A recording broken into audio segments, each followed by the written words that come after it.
हिमाचल प्रदेश उच्च न्यायालय ने पहली कक्षा में दाखिले को लेकर दायर की गई जनहित याचिका में एक अहम फैसला सुनाया है।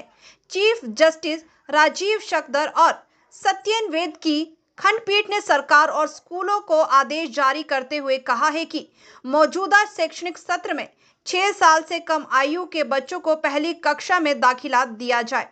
याचिकाकर्ता के वकील सुमन ठाकुर ने बताया कि माननीय न्यायालय ने प्रदेश सरकार को 16 फरवरी 2024 को जारी की गई अधिसूचना को अनुचित और पक्षपातपूर्ण बताया है। कोर्ट ने कहा है कि बच्चों से उनका शिक्षा का अधिकार छीनना उनके मौलिक अधिकारों का उल्लंघन है। केंद्र सरकार ने राष्ट्रीय शिक्षा नीति 2020 को फेज्ड मैनर में लागू करने के लिए हिमाचल सरकार को साल 2021 में दिशा निर्देश जारी किए थे।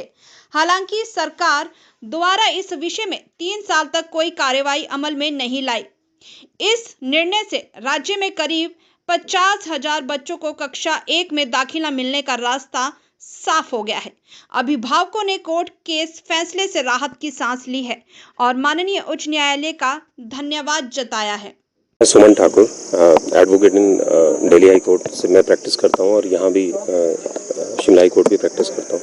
कल हाई कोर्ट की ओर से डिसीजन आया है, क्या पूरा मामला था और क्या इसमें निर्णय लिया? Sir, first of all, we express our deepest gratitude to the Honorable High Court of Himachal Pradesh, who has addressed the genuine grievance of thousands of parents and students. इसमें सर डिसीजन कल ये आया था कि नई शिक्षा नीति जो लागू कर रही थी सरकार, उसमें जो 6 साल से कम आयु के बच्चे थे उनको प्रमोट नहीं किया जा रहा था फर्स्ट क्लास में, और इस निर्णय से करीब 50,000 बच्चे पूरे प्रदेश में प्रभावित हो रहे थे।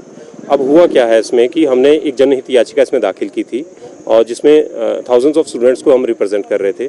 सरकार कोर्ट ने हमारे पक्ष में निर्णय सुनाते हुए कहा है कि जिस तरीके से सरकार पॉलिसी को इम्प्लीमेंट कर रही है वो गलत है, और 6 साल से कम आयु के बच्चे जो हैं, जो कि ऑलरेडी एनरोल्ड हैं एजुकेशन सिस्टम में, जो कि पिछले 2 सालों से पढ़ रहे हैं, उनको डिस्टर्ब ना किया जाए और मौजूदा शैक्षणिक सत्र 2024-2025 में इन सभी छात्रों को प्रमोट किया जाए फर्स्ट क्लास में। ये डायरेक्शन ऑनरेबल हाई कोर्ट ने एक जनहित याचिका के मामले में दी है। ये याचिका कब दायर की गई? इसमें क्या था कि इसमें बहुत सारे कनेक्टेड मैटर्स थे, करीब 7 से 8 के करीब और भी लोगों ने इसमें सिमिलर केसेस फाइल किए थे। हमने ये जनहित याचिका अप्रैल में फाइल की थी और इसमें अब वो निर्णय आया है कि बच्चों को जो है वो प्रमोट किया जाए। दरअसल साल 2021 में नई शिक्षा नीति के तहत सेंट्रल गवर्नमेंट की गाइडलाइंस आई थी स्टेट गवर्नमेंट को कि इसको एक फेज्ड मैनर में इम्प्लीमेंट किया जाए ताकि बच्चों को परेशानी का सामना ना करना पड़े।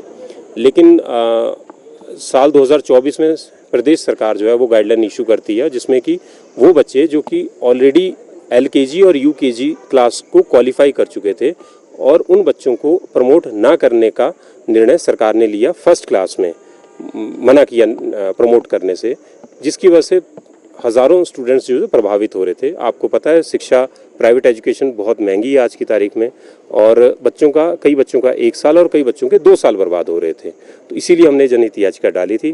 कोर्ट ने भी ये चीज़ संज्ञान लिया कि ये जो पॉलिसी है जो नए बच्चे हैं उनके ऊपर इम्प्लीमेंट की जाए और फेज्ड मैनर में इसको लागू किया जाए। फेज्ड मैनर एक बहुत उसके ऊपर एम्फेसिस कोर्ट ने दिया है कि जो बच्चे ऑलरेडी पढ़ रहे हैं उनको इसमें डिस्टर्ब ना किया जाए, उन सबको प्रमोट किया जाए। तो मैं आपसे रिक्वेस्ट करूंगा आपके माध्यम से कि जो भी स्कूल्स हैं उनको ये डायरेक्शंस हैं अब प्राइवेट और पब्लिक स्कूल्स को कि इमीडिएटली जो है वो बच्चों को इस मौजूदा शैक्षणिक सत्र में प्रमोट करें।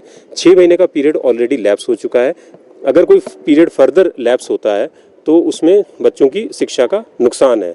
और ये जो जनहित याचिका थी ये Monika Sharma versus Union of India के नाम से थी। आप इसकी जो ऑफिशियल हाई कोर्ट की वेबसाइट पे जाके इसकी ऑफिशियल कॉपी भी एक्सेस कर सकते हैं। CPIL 35/2024 के नाम से ये PIL फाइल हुई थी। अगर इसके संदर्भ में और भी कुछ अगर किसी पेरेंट्स को परेशानी आती है तो वो हमसे भी संपर्क कर सकते हैं आपके माध्यम से। इस डिसीजन से रफली 50,000 के करीब जो है स्टूडेंट्स को फ़ायदा मिला है, जो कि अब प्रमोट होंगे नेक्स्ट क्लास में।